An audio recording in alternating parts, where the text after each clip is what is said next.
Makerspaces are spaces that provide the equipment, the space, and the community for people to learn how to create the things that they want to create. A lot of hacker and makerspaces are traditionally very high level of knowledge needed in order to enter the space, especially if you're playing with things like high voltage or very intricate machinery. What Jigsaw does is teach the noobs how to do things. So I'm going to talk to you today about multiple makerspaces. There are a whole lot of spaces all over the US. Here are just some of my favorite ones. And they emerged because we used to just sit at home alone and work on things or play Diablo or whatever it was that we were doing. And there were a lot of us on our own access points. So we were all at home alone and we were communicating with each other, but we were alone in action. And then we started figuring out that we could get together to work on projects. And we started forming really cool communities around these, usually in co-working spaces and hacker spaces and maker spaces, etc. Like this place is called Space. And places like these are opening up all over the US. And it's really exciting to travel all over and be like, oh, hey, I'm in Milwaukee, I can go to Bucketworks, or hey, I'm in New York, we'll go to NYC Resistor. It's really exciting. The trouble comes when one moves in down the block. And we have this really weird sense of scarcity, especially when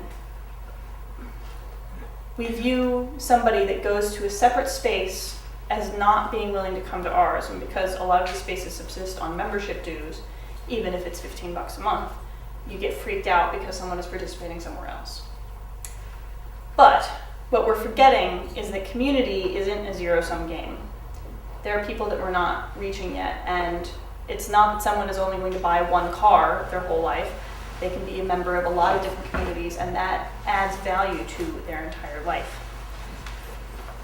So the answer is not to freak out and get antagonistic towards the other spaces. It's to reach out to them. Because by working together, like we're starting to do in Seattle, and like we've been doing for a while in Seattle, we're going to create an even stronger community and bring in a lot more people who are going to be a lot more involved, and it's just going to be this awesome, phenomenal thing that I can only dream of right now. I'm going to use 3 examples right now of existing relationships because they've already been solidly established, and I don't like to talk about things before they're actual, even though they're really exciting. So Jigsaw Renaissance is the group that I represent. Office Nomads is another co-working space in Capitol Hill. And then Hazard Factory is an industrial arts community.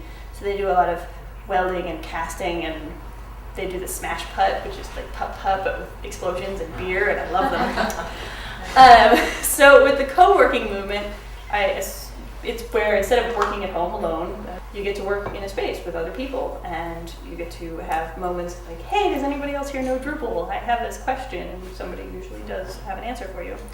And then we're also working between makerspaces. So at Jigsaw, because we're in a storefront, we aren't allowed to have exposed flame. It makes us very, very sad. But Hazard Factory can, that's kind of what they do.